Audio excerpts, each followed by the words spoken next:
Hello there, everybody. Welcome to another edition. Hello, Gary Spikes, Gene Hudson. Hello there, Standing Stones. Gary, how you doing there, Tracy? I am doing very well, Grizz. How are you doing, buddy? Doing wonderful, kind sir. So, what do we got going on tonight? Actually, we have a very interesting guest tonight. We have Chris McKinnell.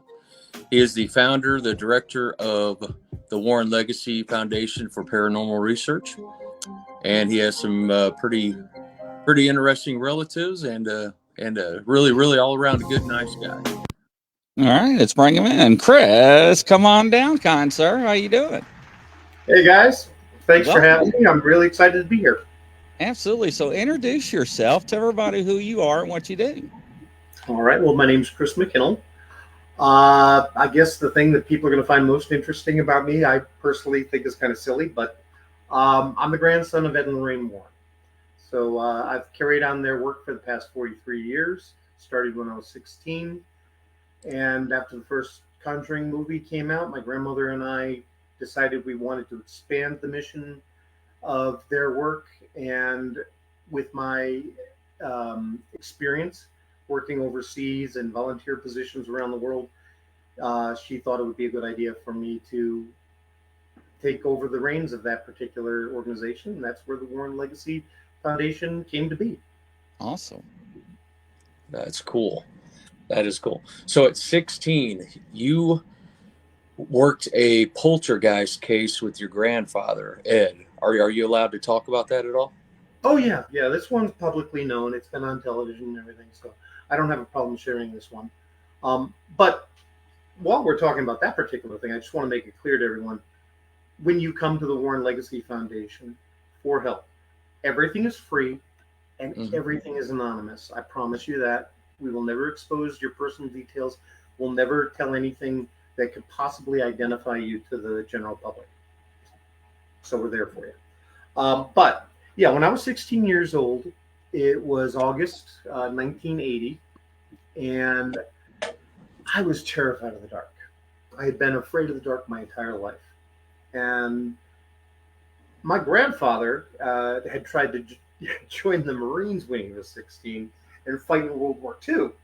So I think he got a little tired of my fear, and he wanted me to face it. And he brought me to this house in Lee, Massachusetts. It was a poltergeist case straight out of Hollywood. I mean, you couldn't be more cliched. I had never experienced anything as intense as that first night, honestly. And I mean, I've seen stuff. Even in that case, later, a year later, I still saw stuff, but nothing like that night. When we got there, it was already dark. The husband and wife were sitting outside. They wouldn't go in without us. They'd been living with relatives with their two daughters outside the house because they were terrified. Things had been flying around. Furniture had been flying around. And so they called my grandparents, and my grandfather, a man named Paul Bartz, and I showed up to see if we could help. When we entered the house, it was shaking because of the pounding in the walls. It was coming in repetitions of 3. Boom, boom, boom. Oh, man. Now, my grandfather said this was an insult to the Trinity. Just like he said 3 o'clock in the morning is the devil's hour. Because according to tradition, around 3 o'clock in the afternoon is when Jesus Christ was put to death. Yeah. I don't think we had watches 2,000 years ago, so I'm pretty sure that we don't know that for sure.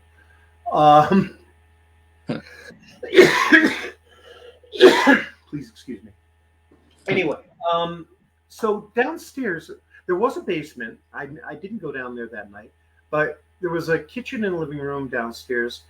The kitchen table had been removed. The refrigerator had been removed. Most of the furniture in the house had been removed because it had been flying around. But there was a sofa and a recliner in the tiny living room.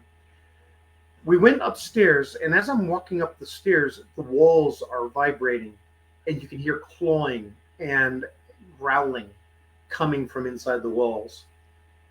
When I got to the top of the stairs, I could see that the pull-down stairs to the attic were pulled down. Now, I'd already been told that the woman one night, her husband had been out working. He worked in the mill overnight sometimes, rotating schedule, and he she was alone, and this hulking black figure came into the bedroom, picked up her rosary beads, and twirled them as if to say, "You think these are going to save you?" Wow. When she ran out of the bedroom, she was trying to get to one of her two daughters' bedrooms right across the hall, and the attic stairs came down on her head and they knocked her out. When she came to, she was able to get the kids out. They escaped, and they never went back in until we arrived. So I'm looking at this, and then I look in the bathroom, and there's this huge crucifix on the wall, and it's turned upside down, like right out of Hollywood. And my grandfather says, "All right, Chris, I want you to sit in the master bedroom in the dark for the next hour and let us know if anything happens. We're going to go downstairs, and we're going to light the Holy Church incense, and we're going to smudge the entire house so we can provoke this and see what we're really dealing with." I got to tell you, religious provocation is incredibly dangerous, and nobody should do that lightly.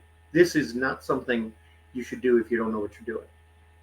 I looked at my grandfather. I was like, the house is shaking. There's pounding and growling and clawing. And you want to rile this up? You don't think you have a good idea what this is?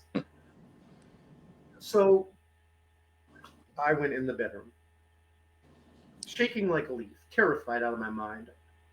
And for the next hour, they're trying to, they smudge downstairs, no problem. They've got this kitchen pot, Holy Church incense. They're trying to bring it up the stairs, and it keeps going out. Now, if you know anything about Holy Church incense, once that stuff gets lit, it does not die. It goes forever. So they gave up. They put it in the kitchen. And about an hour later, and I've been sitting there listening to everything and yelling down to my grandfather. And he'd be like, "Okay, Chris, tell me if anything else happened." I'm like, "What else do you want to happen?" Finally, my grandfather's assistant, Paul Bartz, comes up, replaces me, and I went downstairs. We went out. We grabbed the lady of the house and I. We went out through the front door. We grabbed some sandwiches at a local market. We came back, and then we tried religious provocation again. Nothing happened. Everything died down.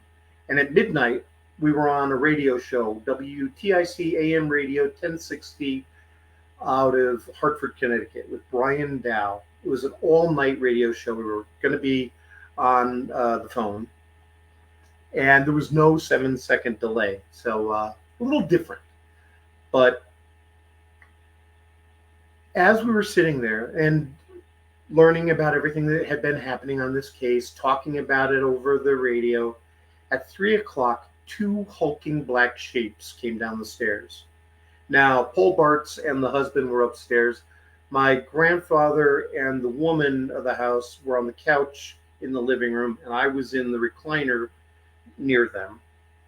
And I had a crucifix in one hand, the phone in the other hand, and under my breath, I'm saying, "By the power of Jesus Christ, I command you to be gone. By the power of Jesus Christ, I command you to be gone," as I'm holding up the crucifix to protect me.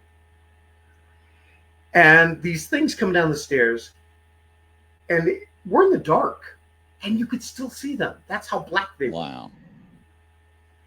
And the woman screams that her face is on fire. And my grandfather turns his flashlight on the left side of her face, and you can see 3 claw marks appear on her cheek and blood drip down onto her chest. Then, it's now about 3:15 in the morning. The pot with the Holy Church incense in it flies around the corner from the kitchen and straight at my head. It just missed me, hit the window behind me. The shade flew up. The pot crumpled. I said an expletive I shouldn't have said over a live radio show. I was shocked. I was 16, you know. The woman started screaming. She wanted to get out of the house. And I thought, great idea. Let me help you. Yeah. I ran to the front door as the lights are now going on and off, on and off. And that same front door that we had just been through 3 hours earlier to get sandwiches, or 4 hours earlier, was now locked and we couldn't get out. And then the recliner that I'd just been sitting on tumbles across the room at me.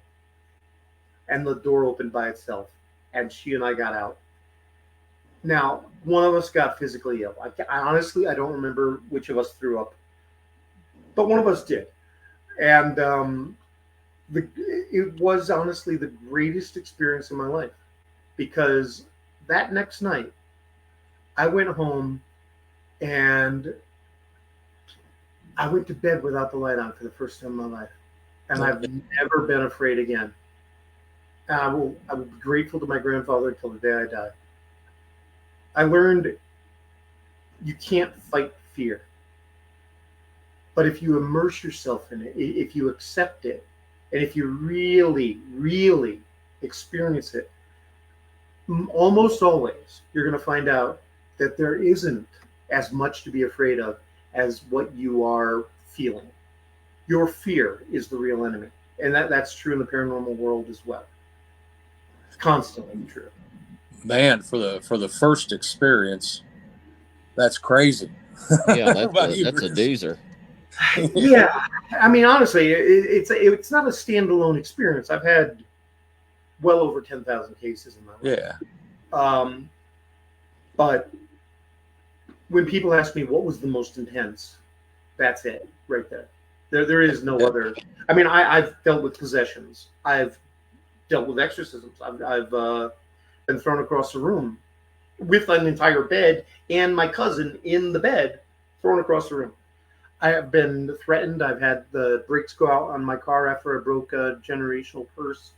I've had the gas turn on my stove 3 nights in a row as I was trying to get to a woman who was being attacked by a very old spirit, a human spirit, who was oppressing her and really causing her harm.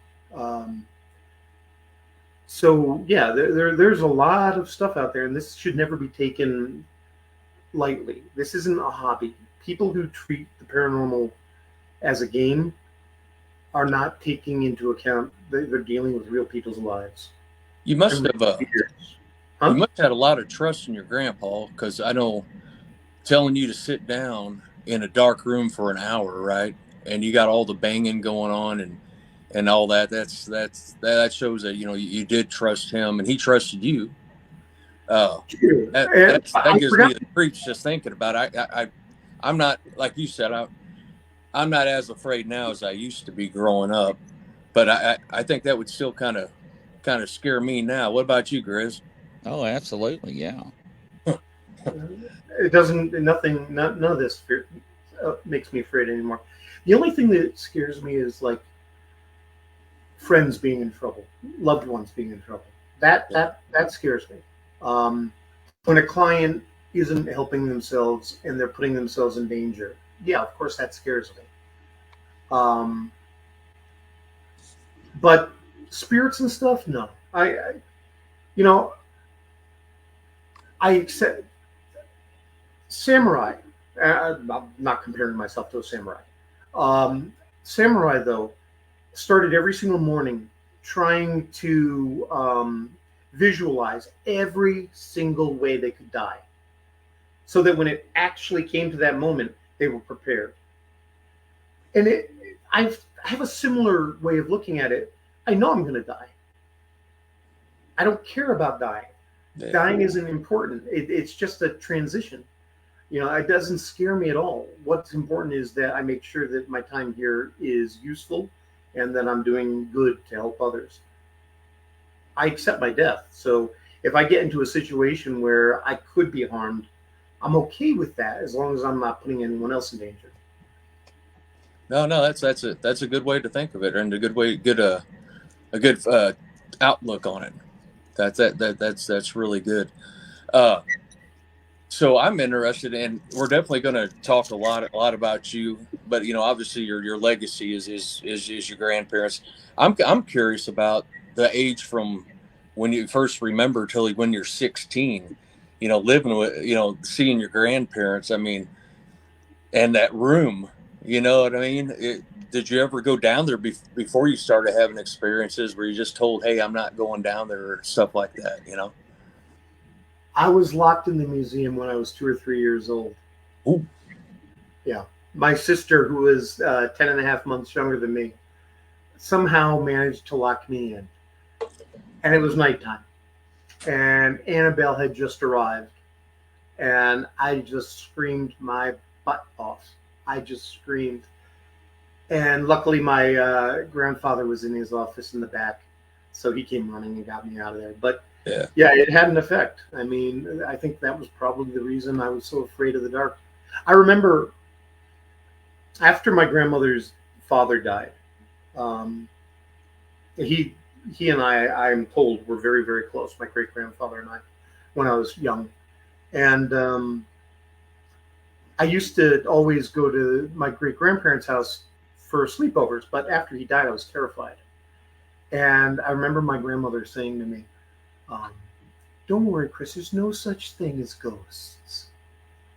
She lied. I can't believe my grandmother, my sainted grandmother, lied.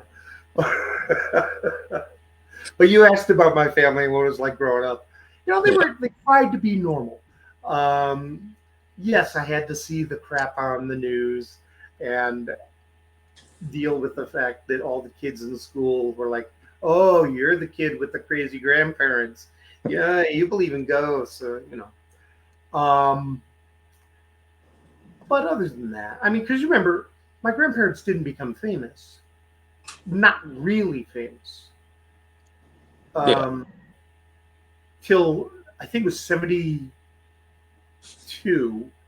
which was the Lindley Street case in Bridgeport, Connecticut. It was another poltergeist case. And then in 77, I believe, well, no, 78 is when they investigated Amityville. And that's when they were famous. By that point, I was a teenager. So it was a little easier for me. They had already had, by 78, they had 30 years experience. They people I know how much people love my grandparents, but you have to keep in mind their career spanned over 40 years. Yeah. 40 years, I think. They changed a lot. They didn't even believe in demons when they got started. And I believed in demons when I started. Now I don't. Um, which is ironic given that I'm an exorcist. Um, but I don't believe in Christian demons. I don't believe in fallen angels. I don't believe that's what we're dealing with, because I live all over the world, and I've lived in 98 places around the world, and I've seen the way the paranormal manifests. I've seen the way all religions deal with the paranormal, and it's effective. That says an awful lot about God and what He cares about. And I don't think He cares about your religion. He cares about your heart and your soul. That's a good way to look at it. Hey, Grizzly, did I see a question come across there? No, you're fine. Okay. So we talked about your family before 16 and when you started, and like you said, you've been on over 10,000 cases. So Satan's Harvest. What that's the Maurice Thoreau case, right? Ethereal. Yeah. Yeah. That was And one of we all, and I'm going to ask this, and forgive me if I shouldn't ask, whatever. So we've 90. I'm saying 95% of the people watching this have seen that movie, right? How can you explain how accurate that movie is? Which movie? Isn't that the Thoreau start? Isn't that the part, the one from The Nun? Ethereal. Yeah. No, Maurice's case has not been made into a movie. They did Okay. The Nun, and they created a character called Frenchie. And Frenchie, at the end, is revealed to be Maurice Theriault. But The Nun isn't real. None of that story is That's real. right. Yeah. That's Hollywood fantasy. The Annabelle stories, Annabelle's real. Annabelle is dangerous. Those movies are fantasies. The Conjuring stories are based on real cases. but the details, again, Hollywood. You want to learn about the real cases? I'm happy to talk to you about it, but you can also check out our YouTube channel, Yep. The Warren Files. It's the Warren Files, because you're going to see Warren Files all over YouTube, and it's not us. But we've got over 100 videos. We talk about everything from Maurice and Amityville and Annabelle to things like psychic protection and how things can go wrong on a case, or Bigfoot, for instance. Matter of fact, there's something I want to ask about with Bigfoot in a moment, but I saw a question there and I wanted to answer it. Do I ever hear from my grandparents in the afterlife? Absolutely.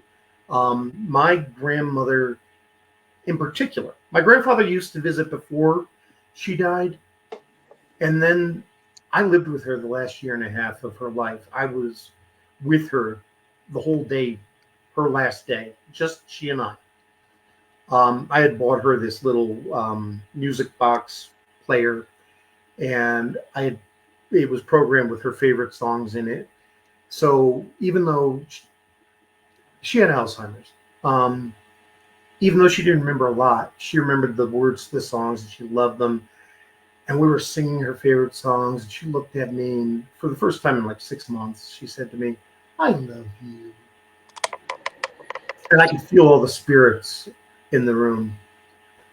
And I looked at my grandma. I said, "Graham, do you feel the spirits?" And she didn't know what I was talking about. But I knew this was the night. This was going to be the time. As soon as she died, I said, "Graham, are you still here?" And I got this high-pitched wail in my ear. And I was like, okay, Graham, okay. And then for about a month and a half, I guess, I would hear both of them.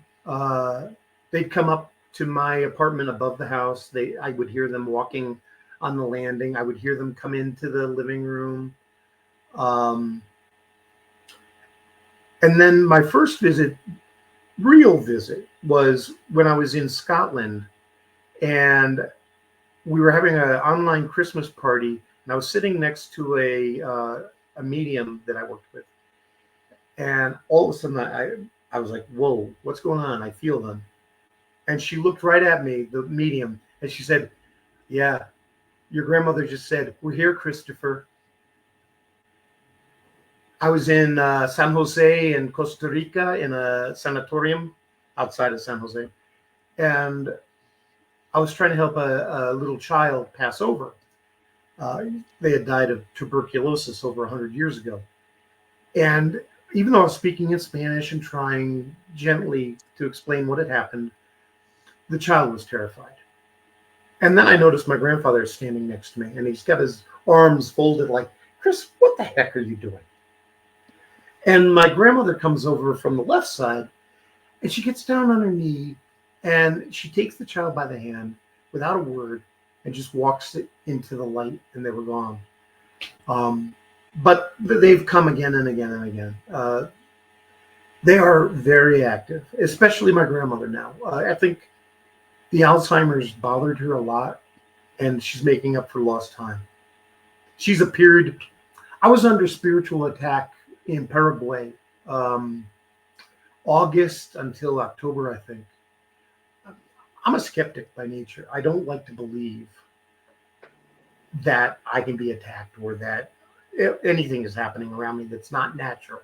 I have to have overwhelming evidence. But I was electrocuted. I couldn't walk. I had bruises all over my body.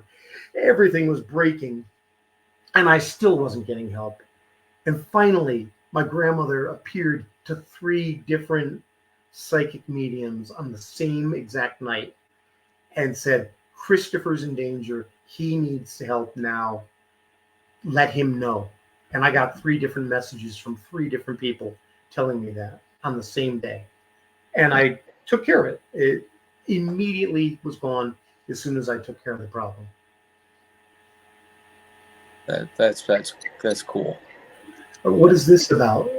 Who's not little anymore? Now they're talking in between each other. Oh, okay. Yeah. You said you had something to talk about with Bigfoot. Question. Oh, yeah, I had a question for you.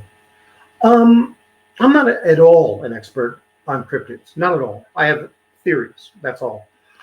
But I was working a case 2 years ago in Costa Rica, and we had gathered a lot of evidence. The mother and daughter and granddaughter all were psychically gifted, and they were getting visitations. One night, there were these cryptids in the biggest tree outside their front yard. They're called Mona. They're 3 feet tall, ape-like creatures, supposedly witches who can turn into these creatures. And they could see them in the trees, shaking this one tree and screaming and laughing. And then 3 days later, the tree fell over. The father of the daughter came to visit, and this is the thing. This is my question. I've learned that Bigfoot can be see-through, kind of like Predator sometimes. Yes. Okay, now that was news to me, and I'd never heard that. But the husband showed up, and they had tons of animals on this farm, former coffee plantation. And there was this translucent figure that looked like the Predator figure, with 2 geese, one under each arm, running away from him. It dropped one and disappeared. I'm not sure if it's a day later or a few days later. They went out one morning, and all 60 of their geese and ducks had been killed bloodlessly and laid out in a line. All 60 of them, like necks snapped or something. I've been trying to figure this case out. We were able to cleanse it. We knew black magic was involved, as much as I personally hate even thinking of something called magic. And we were able to help the family. A complete turnaround. Everything was fine, but those cryptids, they fascinate me, because I like to think of them more as like a manifestation of our own beliefs and our own energy, like an egregore or a tulpa, a thought form, which would explain why these elementals are so different all around the world. I can't believe there are thousands of different types of elementals in the world. I have an easier time believing it's our own spiritual and cultural beliefs that help shape the manifestation of those energies. But I guess it just has me stumped, and I'd like to know more about how Bigfoot can manifest. My grandmother had an experience where she felt she was telepathically communicating with Bigfoot, and it was a wonderful, peaceful experience, she said. A lot of people state that, yes. But I know so little, and I've got a friend who goes up to Massachusetts. He lives in Connecticut, and he's got this particular location where they do the bending of the branches. He'll leave out a jar of peanut butter. They'll unscrew the cap, leave the cap there, empty the peanut butter, and leave the peanut butter there. The jar, I mean. So he's building a relationship, but I don't know about this stuff, and I'd love to learn more. Where would you suggest I learn more about how they can manifest, how they appear, how to build a relationship even? So that's what a lot of people do. Is a lot of people try gifting peanut butter, food, trinkets. People think that Bigfoot is an interdimensional being. They vibrate on a different vibrational level. That's why they can cloak in and out. It's very mysterious. A lot of UFO people think now that the paranormal and UFOs and Bigfoot people now think it's paranormal too, in a way. So we're all trying to figure out, because there's so much theories out there. No one's actually proven what theory is actually correct. So what we do is we take encounters and witnesses and incidents and try to piece them together to find the truth. It's a very fascinating subject, just like the paranormal. Uh, a lot of people think it's flesh and blood, which I think it is too. But we have up to what 12 or 13 different dimensions that's proven scientifically. We're in the third dimension, so yes, it is possible. And the cloaking effect, like Predator, is real. Sarah Sheep or Barb Sheep in 2014 caught it on her iPod in her woods, and they tried to debunk it, and they couldn't. And it's weird, but fascinating, but also scary at the same time, right? Well, anything you don't understand can be scary, but I gave up trying to understand the paranormal a long time ago. Right. I, my concern isn't with the truth. My concern is helping others.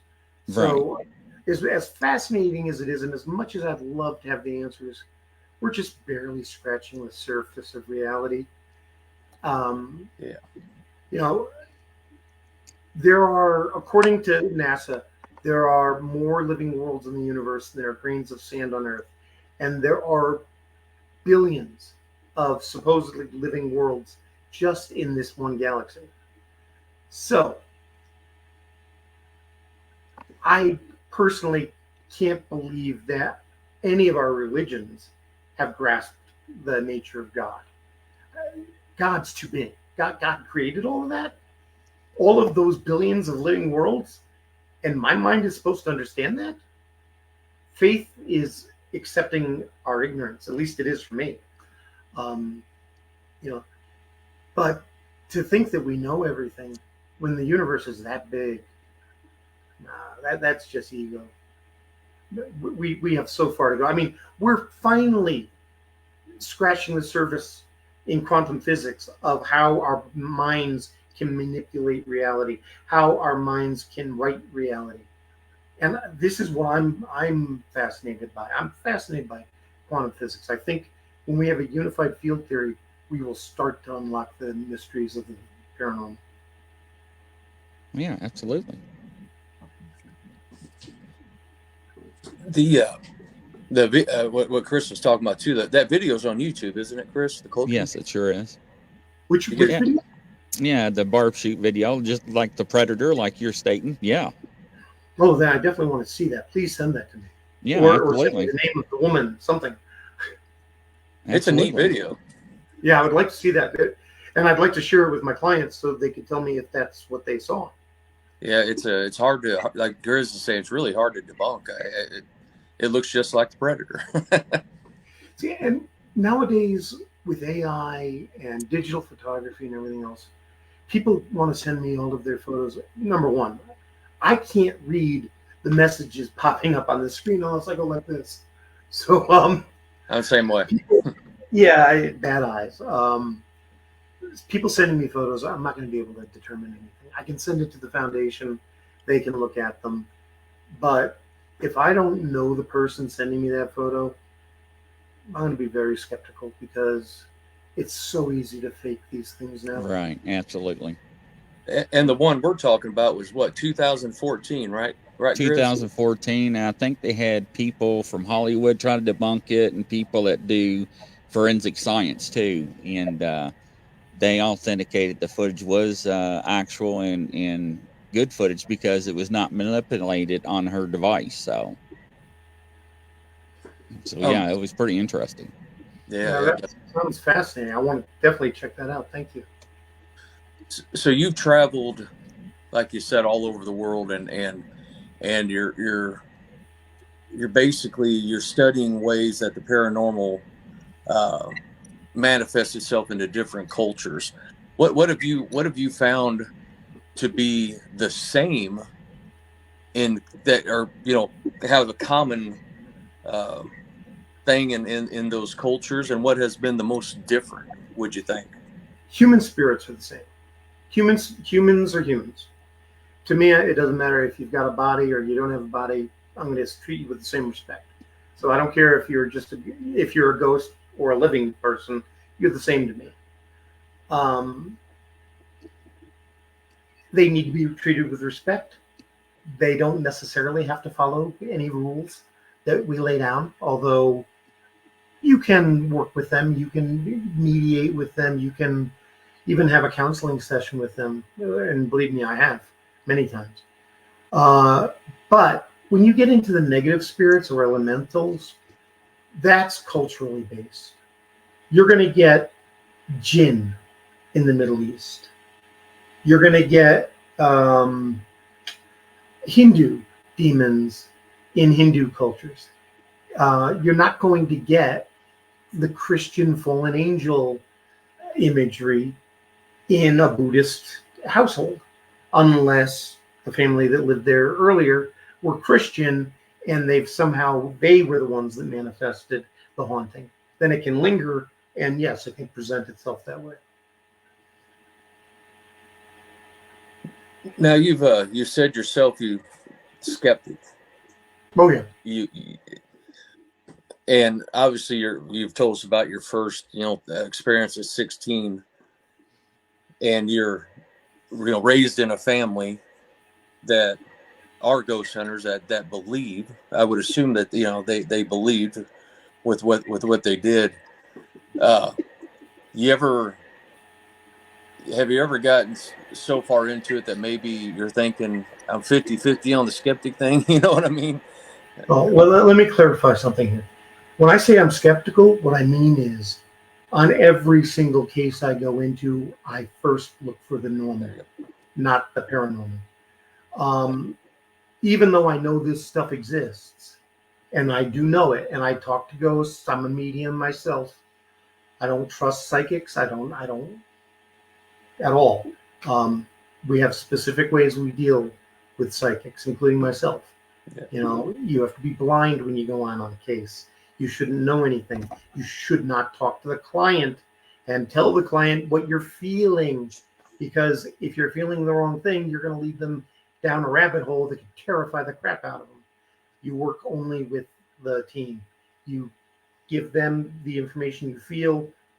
They don't look at it until after they've performed their own investigation. Then you come back and compare notes.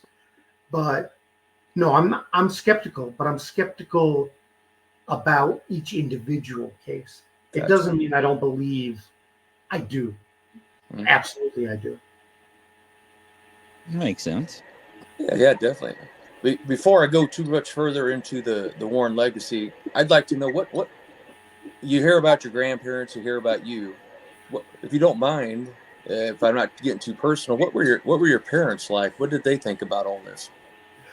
My mom hates the paranormal. She's terrified. She won't have anything to do with it. And it's so ironic now. She's walking around calling herself, what is it, Judy Warren Spira? I was like, Mom, none of us are Warrens. No one is a Warren. That's my grandfather's first name. He didn't like it. He didn't like his last name, my name. So he changed it, and he became Ed Warren. It's like, no, my mom, she's terrified. My father, he's recently passed away. He never believed. He believes in energy. He believes that the phenomena can exist. He just doesn't believe in ghosts. He doesn't believe in demons. He doesn't believe in any of that stuff. Of course, having said that, right after he died, I was in New Zealand and I got a visitation. So I think his views may have changed. Oh, wow. Wow. Yeah, that's interesting. So now you're traveling the world, and I like the fact that you're helping people. That is awesome. As we've talked before, and people know, I am a part of the Warren Legacy Foundation, but I'm right now an inactive to an extent. But one of the things that drew me to it was Jeff Scheikler and had talked to me, and you guys really do a great thing. You have an interview process. You have all of that to get people to come. So you don't just take people off the street, right? And that's great.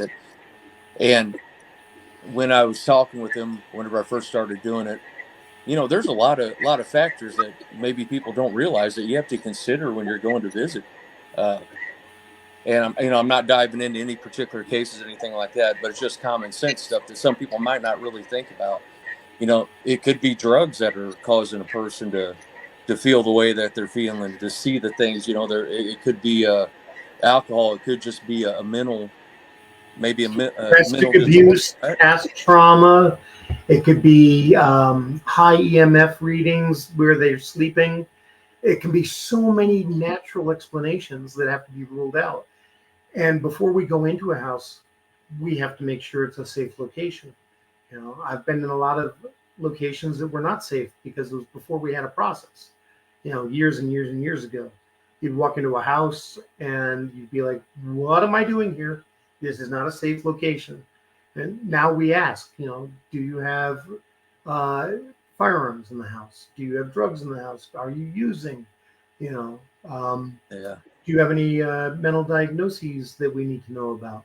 Because we need to have complete information. People don't seem to understand this, that whenever there's a negative haunting, there is going to be an underlying vulnerability in that person or family in that household that is making them open to something negative. So we have to deal with that as well. We have to deal with this holistically. And if you don't give us complete information, then we're not going to treat you properly and we're not going to be able to help you. So, please be honest with us when you talk to us. Yeah. Yeah, absolutely. So a person is out there and they're having some things happen. Uh, what I did after I'd first got into it, I actually had somebody I didn't even know from a different country contact me, and they sent me an email or a message, Facebook message, and they were telling me about things going on, and I just kept referring them. I just this is just information for everybody out there, right?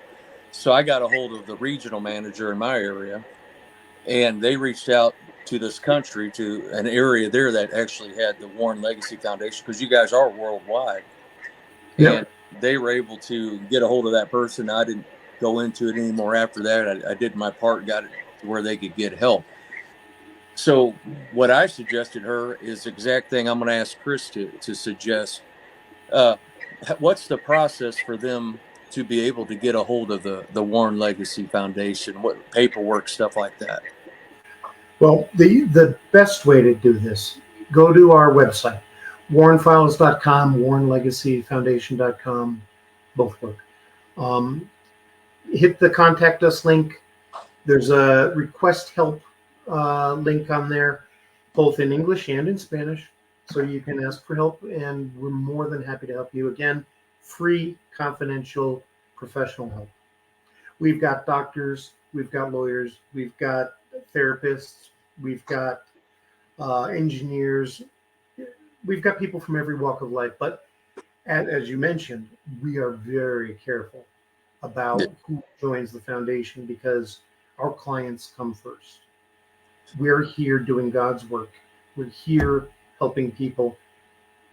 This isn't for fun. It shouldn't be that way ever. And if somebody's just trying to join us so they can get the Warren name attached to them, well, you're not going to last very long because ego, that's a, if your ego is taking over, then God is being pushed out, and you're not going to be effective. Makes Well, sense. Absolutely. exactly. And when you say free, these people need to understand he's serious. It's free. They want to help you. There are so many people out there that would take advantage of that name, that would charge, certain amounts or however much, whatever, to just because they have that name, they might make you believe that they're going to do what they're doing, maybe even scam you, whatever.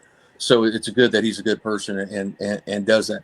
So I have a question about when was and don't have to answer, when was the last exorcism that you did? You don't have to explain the case. I'm just curious. Is it a year, 2 years, 10 years? It's just I'm I'm always just interested. I want to make sure that I'm correct about this. That it was my last one. Yeah, it was in Costa Rica 2.5, 3 years ago, and it was a little girl. It was the first child I've ever done an exorcism on. Look, this isn't. You can't take this lightly. I've done this 43 years. I've either performed or assisted on only about a dozen exorcisms in my life. Yeah. They're rare. And we went through the whole doctor and psychological, medical and psychological review of the child before we did anything. She had extraordinary strength. She knew who I was before I arrived at the house. She knew I was a pastor. She told her family and my partner, do not let that man in my home. And she's like 7 years old. She knew who I was before I got there, which is something we look for. Okay. Now, and I appreciate not going any further with that. I just kind of curious because, it's always interesting that people talk about that, and I don't know about other people that are watching this or listening. You're the first person I've ever met that even experienced anything like that, and it's I was Catholic growing up. I truly, but my opinion only, right? I truly believe in God. I love God, and it's interesting to me the things that you're talking about right now. You had mentioned earlier about demons that you don't, and I may have heard it wrong. So explain again. What are your thoughts on demons? They're deadly. They are deadly. Don't get me wrong. I'm not saying they don't exist, but they're not what we think they are at all. For your audience members who don't know what I'm talking about, an egregore is a term used in witchcraft, or a tulpa is a term used in Tibetan Buddhism. But what they boil down to is basically a spirit that is manifested through living human energy. It's given a task to perform, it performs a task, and then it dissipates. But those are controlled manifestations. So a witch can create a spirit that goes off, performs a duty, and then it dissipates. A Buddhist monk in a monastery gets upset with the young novitiates who are making too much noise. He creates a tiger to pad around the hallway for a few moments, terrifying them into silence. All of that is actual. It really does exist. But when it's not controlled, when it gets out of control, then you get the poltergeist phenomena. Then you get what I think of as demons. And sadly, the media has done an awful lot to perpetuate that. These paranormal programs, the horror shows on television, and the movies, including the Conjuring movies, they're not giving accurate information. So people, you wouldn't believe how many people come to me telling me that they're being haunted by Legion. That particular demon, or Astrith, that's another favorite. Like, no, you're not. If you were actually being attacked by something that had full-blown demonic power, there would be no doubt in your mind what you were dealing with. It wouldn't be, oh gosh, it's bugging me, it's driving me nuts. It would be, it just threw me across the room. It just started a fire on the plate glass windows. That's demonic activity. I believe in the activity. I don't know what it is. In the past, I've looked at alternate dimensional beings, other dimensional beings. I've looked at aliens. I've looked at demons, of course. And the only thing I can come up with is this is something we're manifesting. This is our power. I've seen what we can do, either subconsciously or even when we're fully in control. There are things that people spend many years learning how to do properly, and they perform miracles. They exist. That says a lot about the nature of Yeah. reality. And it also says a lot about our own personal power. If you give up fear, imagine what we can accomplish. Yeah.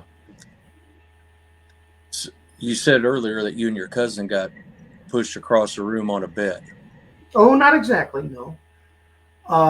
This was in Tewksbury, Massachusetts.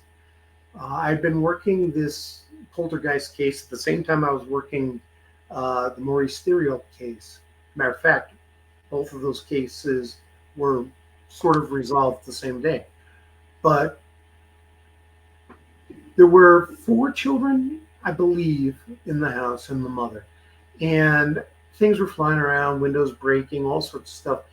Unfortunately, it had gotten into the news because um, the mother of the house, had called the police because a knife had flown across the room at her, and she was terrified. She wanted help, but it had been put down in the police blotter as a haunted house. So the night I arrived, there were hundreds of cars. Wow. They're all wanting to come and check it out. I'm like, go home, get out of here, go away.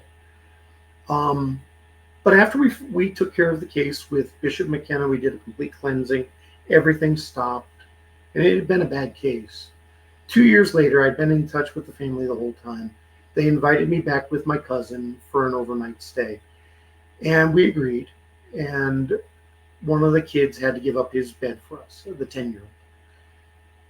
That night, John and I were in our sleeping bags. The boy was across the room in his sleeping bag, not happy to have given up his bed. And John starts yelling at me that I'm kicking the bed. I'm like, John, I'm in my sleeping bag. I'm not kicking anything. We turn off the light again. Chris, stop kicking the bed. It picks up, flies 10 feet across the room, smashes down, and breaks into pieces.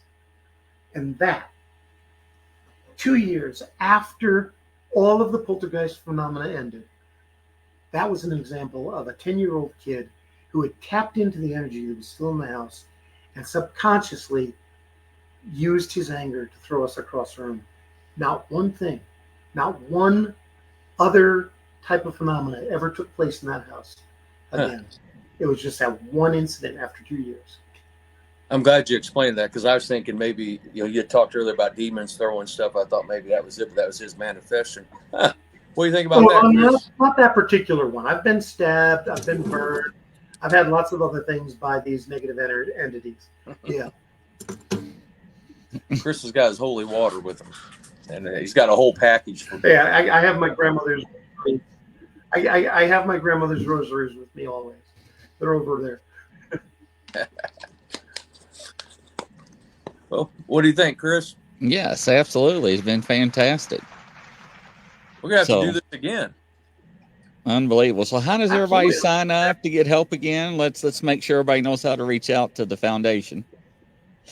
All right. First off, you can always reach me on Facebook or Instagram. On Instagram, it's Warren Funds. Chris McKinnell, you can find me on Facebook. I'm probably on a few other places I don't even know about that I don't manage. But Instagram and Facebook are the best. Or go to our website, warrenfiles.com, warrenlegacyfoundation.com, and that's the best place to request help. But if you just have a question or something, feel free to reach out to me on Facebook. It's the Facebook profile with me in a leather jacket. That's the one that I look at the most. There are a couple of others on there that I don't really look at a lot. I don't know why they were created. They were supposed to be public persona, and I'm just not a public persona. I'm just me. You're recently married too, aren't you? No. I thought you got married in Costa Rica, didn't you? No. I managed to get engaged in Peru, and then she decided that she loves me, and I'm very special, and she wants me to be part of her family forever, but not as her husband. So no. Oh, okay. Hey, sorry I brought that up. No. Hey, she's in the next room. She's still a dear friend, and I'm happy to have her in my life. But romance, no, I don't have that in my life. Okay, gotcha. Well, thank you again, sir. It's been an honor and a pleasure. And from coast to coast, everybody around the world, we'll catch you on the next show. Good night, everybody. See you at 9. Bye, guys. Thanks very much, guys. God bless you all. Thank you.